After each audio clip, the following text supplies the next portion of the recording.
Happy ಬುಬ್ಬು Subbu YouTube ಚಾನಲ್ಗೆ ಸ್ವಾಗತ ಸುಸ್ವಾಗತ. ನಾನು ನಿಮ್ಮ ಪ್ರೀತಿಯ ಕೆ ಅನಂತ ಶರ್ಮಾ. ಮನೆಮದ್ದು ಮತ್ತು ಆರೋಗ್ಯ ಕುರಿತು ಒಂದು ಸಣ್ಣ ವಿಚಾರ ನೋಡಿ. ನಿಮಗೆ ಸೀಬೆಹಣ್ಣು, ಕೆಲವರಿಗೆ ಸೀಬೆಹಣ್ಣು ತಿಂದುಬಿಟ್ರೆ, ಸೌತೆಕಾಯಿ ತಿಂದುಬಿಟ್ರೆ ಗಂಟ್ಲೊಳಗೆ ಗೆಡ್ಡೆ ಆಗಿಬಿಡುತ್ತೆ. ಆಮೇಲೆ ಗಂಟ್ಲೊಳಗೆ ಅನ್ನ ಅಲ್ಲ ನೀರು ನುಂಗಲಿಕ್ಕೆ ಆಗಲ್ಲ. ಚಳಿ ಜ್ವರ ಬಂದು ನೀವು ವೈದ್ಯರ ಹತ್ರ ಹೋದಾಗ ಏನಾಗುತ್ತೆ, ನಿಮಗೆ ಟ್ಯಾನ್ಸಸ್ ಆಗಿದೆ, ಆಪ್ರೇಷನ್ ಮಾಡಬೇಕು ಅಂತ ಹೇಳ್ತಾರೆ. ಅಷ್ಟೊಂದು ದೊಡ್ಡ ಚಿಕಿತ್ಸೆ ಏನು ಬೇಡ ಇದಕ್ಕೆ. ನೀವೇನು ಮಾಡಿ, ಬಿಳಿ ತುಂಬೆ ನೋಡಿ, ಬಿಳಿ ತುಂಬೆ, ರಾಮ ತುಂಬೆ, ಕೆಂಪು ತುಂಬೆ ಹೂವು ನೋಡಿ, ಮತ್ತು ಗುಲಾಬಿ ತುಂಬೆ ಹೂವು, ಇಷ್ಟು ಥರ ತುಂಬೆ ಗಿಡದಲ್ಲಿ ಇಷ್ಟು ಕಲರ್ ಹೂವು ಇದೆ. ಇದು ಕೆಂಪು ತುಂಬೆ ಗಿಡ. ಈ ತುಂಬೆ ಹೂವಲ್ಲಿ ಬಿಳಿ ತುಂಬೆ ಹೂವಿನ ಸೊಪ್ಪನ್ನು ತೆಗೆದುಕೊಳ್ಳಿ. ಬಿಳಿ ತುಂಬೆ ಹೂವಿನ ಸೊಪ್ಪನ್ನು ತಗೊಂಡು ನೀವು ಚೆನ್ನಾಗಿ ಸ್ವಲ್ಪ ಸುಣ್ಣ ಮತ್ತು ಸ್ವಲ್ಪ ಬೆಲ್ಲವನ್ನು ಹಾಕಿ ಚೆನ್ನಾಗಿ ಅರಿಬೇಕು.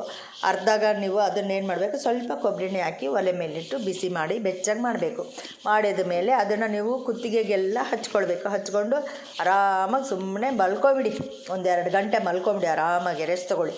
ಆಮೇಲೆ ನೀವು ಹೇಳೋ ಹೊತ್ತಿಗೆ ನಿಮಗೆ ಗಂಟ್ಲಲ್ಲಿದ್ದಂತಹ ಗೆಡ್ಡೆ ಮಾಯ ಆಗಿ ನಿಮ್ಮ ಗಂಟ್ಲು ನೋವು ಹೋಗಿ ಚಳಿ ಜ್ವರ ಎಲ್ಲವೂ ಹೋಗಿ ನಿವಾರಣೆಯಾಗಿ ನೀವು ಆರಾಮಾಗಿಬಿಡ್ತೀರ. ಆದ್ದರಿಂದ ನೀವು ತುಂಬೆ ಟ್ಯಾನ್ಸಸ್ ಆಯಿತು, ಗಂಟ್ಲಲ್ಲಿ ಗೆಡ್ಡೆ ಆಯಿತು ಅಂದರೆ ಭಯ ಪಡೋದು ಬೇಡ, ಹೆದರೋದು ಬೇಡ. ಈ ಹೇಳಿದ ಮನೆ ಮದ್ದನ್ನು ಮಾಡಿ ನಿಮಗೆ ಬಹಳ ಸರಳ ವಿಧಾನದಲ್ಲಿ ನಿಮಗೆ ಇದು ಮಾಯ ಆಗುತ್ತೆ.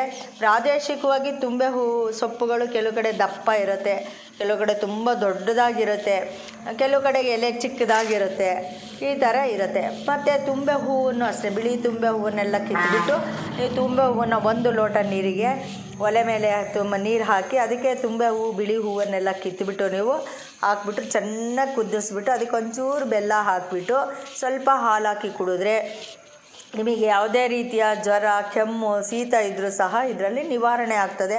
ಮತ್ತು ತುಂಬ ಸುಸ್ತೇನಾದ್ರು ಇದ್ದರೂ ಸಹ ನಿವಾರಣೆ ಆಗುತ್ತೆ.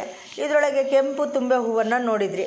ಈ ಕೆಂಪು ತುಂಬೆ ಹೂವು ನಿಮಗೆ ತುಂಬ ಆಯಾಸ ಆಗ್ತಾಯಿದ್ರೆ, ತುಂಬ ಸುಸ್ತಾಗ್ತಾಯಿದ್ರೆ ಆ ಕೆಂಪು ತುಂಬೆ ಹೂವನ್ನೆಲ್ಲ ಕಿತ್ಬಿಟ್ಟು ನೀವು ಚೆನ್ನಾಗಿ 1 ಲೋಟ ನೀರಿಗೆ ಚೆನ್ನಾಗಿ ಕುದಿಸಿ ಸ್ವಲ್ಪ ಬೆಲ್ಲ ಹಾಕಿ ಕಷಾಯ ಮಾಡಿ ಕುಡಿಯಿರಿ. Thank you.